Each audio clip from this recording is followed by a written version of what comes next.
warahmatullahi wabarakatuh. Selamat sore Dewan Juri yang kami hormati. Sebelum memulai pemaparan opini yang akan kami sampaikan, perkenankanlah saya untuk memperkenalkan anggota dari tim kami.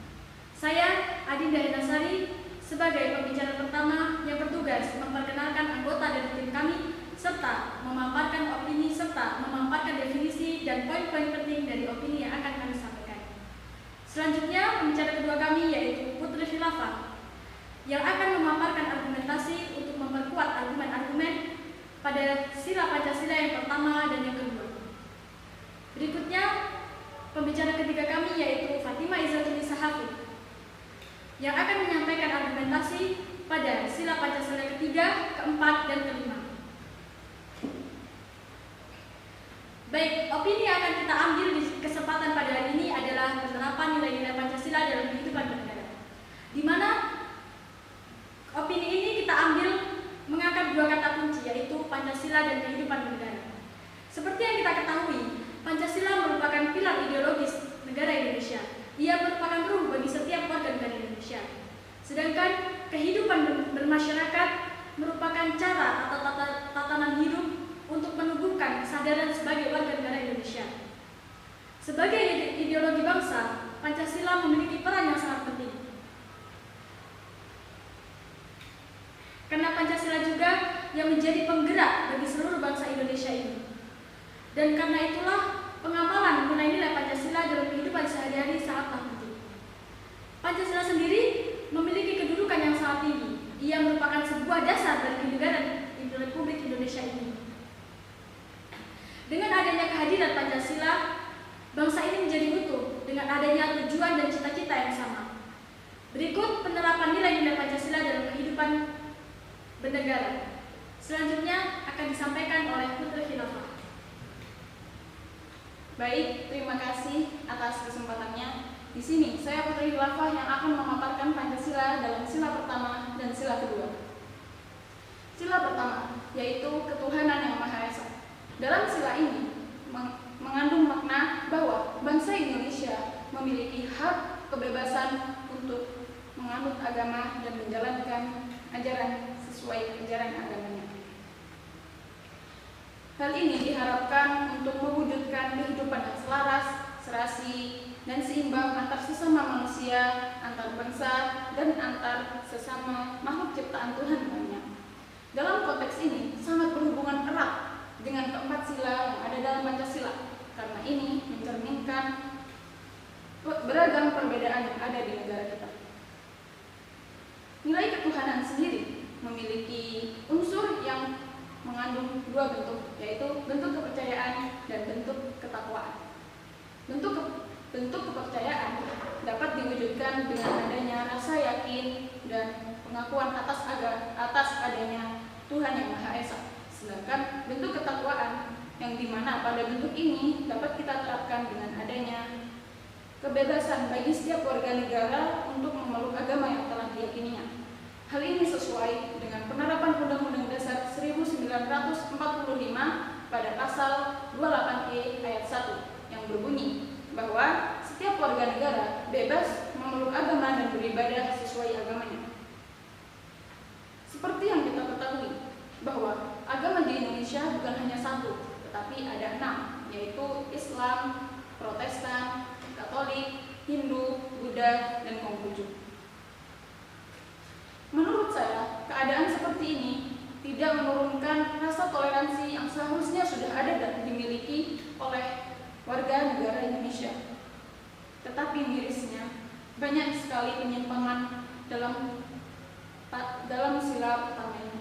Di antaranya yaitu penistaan terhadap agama, tidak mengakui adanya Tuhan, melanggar kewajiban dalam beribadah, dan melakukan diskriminatif terhadap orang-orang berbeda agama. Selanjutnya yaitu sila kedua. Sila kedua yang berbunyi kemanusiaan yang adil dan beradab. Dalam sila ini terkandung makna bahwa rasa kemanusiaan harus diutamakan dalam kehidupan aktivitas keseharian masyarakat Indonesia. Terlebih lagi, negeri ini berdiri atas berbagai macam perbedaan antar suku, ras, agama, dan antar golongan. seperti yang telah tersurat pada semboyan negara Indonesia, yaitu Bhinneka Tunggal Ika. Nilai kemanusiaan ini menjamin kita untuk memperlakukan manusia secara adil dan tidak membeda-bedakan antara suku, ras, agama, dan antar golongan. Dalam konteks ini, negara Indonesia juga menjamin kepada warga negaranya untuk memiliki kesamaan dalam kedudukan, hukum, dan pemerintahan. Sebagaimana adanya dalam pasal 27 ayat 1 Undang-Undang Dasar 1945 yang berbunyi bahwa segala warga negara bersamaan kedudukannya dalam hukum dan pemerintahannya dan wajib menjunjung hukum dan pemerintahan itu dengan tidak ada kecualian. Jadi setiap warga negara harus mengikuti hukum negara tanpa peduli jabatannya apa dan agar mewujudkan suatu kemanusiaan yang adil dan beradab. Ya, tetapi banyak yang kita lihat masih banyak penyimpangan. Sekali lagi penyimpangan dalam sila kedua ini. Seperti memperlakukan orang lain dengan semena-mena, enggan membantu orang yang kesusahan atau membutuhkan bantuan, melanggar hak orang lain untuk mendapatkan kehidupan yang layak, dan bertingkah sewenang-wenang karena merasa dirinya tinggi. Selanjutnya akan diteruskan oleh pembicara ketiga kami, yaitu Fatimah Izzatun-Nisa Hafiz. Baik, terima kasih atas kesempatan. Selanjutnya sila ketiga yang berbunyi Persatuan Indonesia. Dalam sila ini terkandung adanya bahwa seluruh warga negara Indonesia harus bersatu tanpa memandang perbedaan sara, yaitu suku, agama, ras, dan antar golongan. Terdapat beberapa pernyataan yang terkait dengan persatuan dan kesatuan bangsa Indonesia yang ada di dalam Undang-Undang Dasar 1945. Yang pertama, pada alinea keempat, yang berisi negara yang berkedaulatan rakyat dengan berdasarkan kepada persatuan Indonesia. Sudah sepatutnya kita sebagai warga negara Indonesia harus memiliki rasa persatuan dan kesatuan bangsa, seperti yang tertuang dalam pasal Undang-Undang Dasar 1945, yaitu dalam pasal 1 ayat 1 dan pasal 30 ayat 1 dan 2.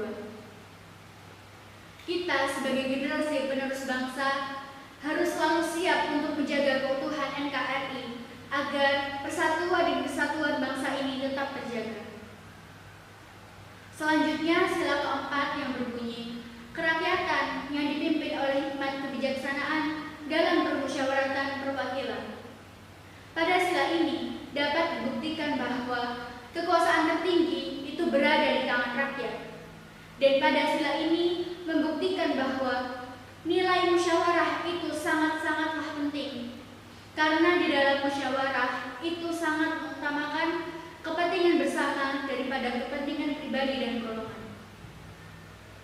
Selanjutnya sila kelima yang berbunyi keadilan sosial bagi seluruh rakyat Indonesia. Pada sila ini menunjukkan bahwa seluruh warga negara Indonesia memiliki hak yang sama untuk mendapatkan kesejahteraan. Nilai keadilan dapat didapatkan dengan adanya rakyat yang tanpa kesenjangan ekonomi, sosial, budaya, dan juga politik. Dalam sila ini, kami mengangkat permasalahan yang saat ini sedang dihadapi oleh Indonesia, yaitu salah satunya yang berada di daerah Papua. Seperti yang kita ketahui, Provinsi Papua ingin memisahkan diri dari Indonesia. Hal ini disebabkan karena kesenjangan ekonomi, sosial, budaya yang pembangunannya belum diperhatikan oleh pemerintah secara mendetil. Demikian pemaparan opini yang telah kami sampaikan pada kesempatan kali ini mengenai penerapan nilai-nilai Pancasila dalam kehidupan bernegara. Sekian dari tim kami. dari SMA IT Taufik Al-Iman mengucapkan terima kasih